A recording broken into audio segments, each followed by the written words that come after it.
Tu ouvres ton portefeuille, tu cliques, tu commandes et pendant quelques secondes, tu te sens bien. Mais ça ne dure jamais. Pourquoi? Pourquoi tu achètes encore et encore alors que tu n'en as pas besoin? Et si je te disais que tes achats cassent une blessure bien plus profonde que tu ne l'imagines?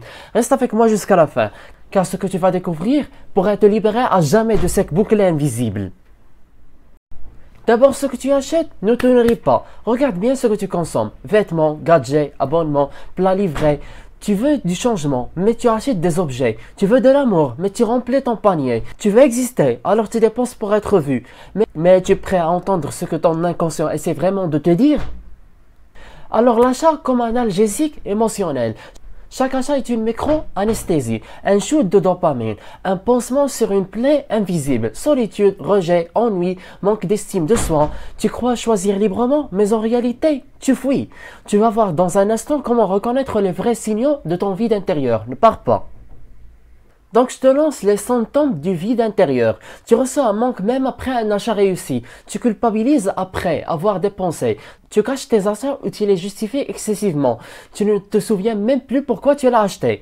Alors, comment combler ce vide sans passer par le porte-monnaie? Je te le montre juste après. Donc le vrai besoin est intérieur. Ce que tu cherches n'est pas matériel. C'est un besoin d'attention, de connexion, de sens, de paix. Et rien de ce que tu peux acheter ne remplit ça. La seule vraie richesse te reconnecter à toi-même et à ton créateur. Mais alors, d'où vient ce vide? Tu vas être surpris. On met en évidence une blessure souvent ancienne. Beaucoup de nos achats sont des réponses inconscientes à des blessures d'enfance. Je ne suis pas assez bien, alors je m'habille avec des marques. Je ne suis pas aimé, alors je m'offre ce que personne ne m'offre. Je suis vide, alors je me remplis de choses.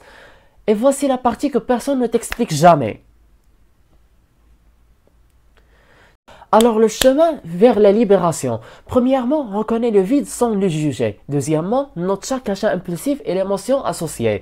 Troisièmement, apprends à faire une pause avant d'acheter. Quatrièmement, remplace la dépense par une action nourrissante. Prière, marche, discussion vraie.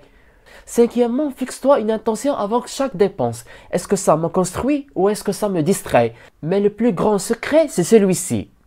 C'est que le cœur trouve la paix dans le rappel de Dieu. Ce que ton cœur cherche, c'est du sens. Ce que ton âme veut, c'est l'apaisement.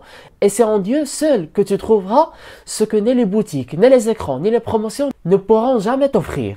Reste jusqu'au mot de la fin, c'est pour toi. Alors une conclusion puissante. Tu mérites mieux que de remplir un vide avec des objets. Tu es plus que ton dernier achat. Reprends ton pouvoir. Choisis de guérir. Choisis d'exister sans consommer. Et souviens-toi, le vide que tu ressens parfois est un rappel à te retrouver.